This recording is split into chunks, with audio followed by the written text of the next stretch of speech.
Hello friends, today we are going to see how to install Intelli J Idea, which is one of the IDE to develop the Java applications.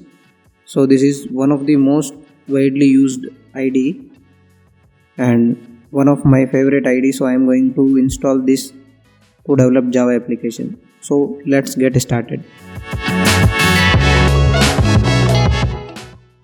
So first of all we have to open the Chrome browser, and in the Chrome browser we have to type Intelli J download, and we will be able to see the first link of JetBrains. So we have to open that link. There we will see two options to download Intelli J Idea. One is the Ultimate and another is Community Edition. So Ultimate is the paid version and Community Edition is the free one.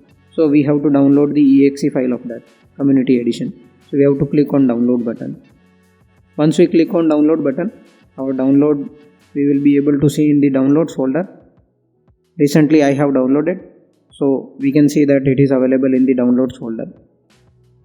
Now we have to double click on that exe file to install the Intelli J Idea in our system.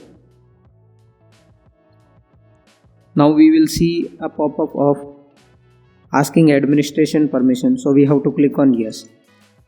To click on next button, then it is asking for destination folder. If you want to choose any other folder, it is your choice. If you want to make it default, then it is your choice. So we have to click on next button. We are going with all the default options, so we have to click on next, then we have to click on install. So it will take some time to install the Intelli J. Let's wait for that time. Finally we are seeing that our Intelli J is properly installed. Then if we want to run Intelli J after completing this installation, we can click on this option and we can click on finish button. Now here we are seeing two options, config or installation directory and do not import setting. So let's click on the default setting and we are clicking on OK now. So we will be seeing our Intelli J Idea is properly installed. Let's wait for some time, it will open. Finally we can see that our Intelli J Idea is properly installed. Thank you for watching the video. Do like and subscribe. Bye bye.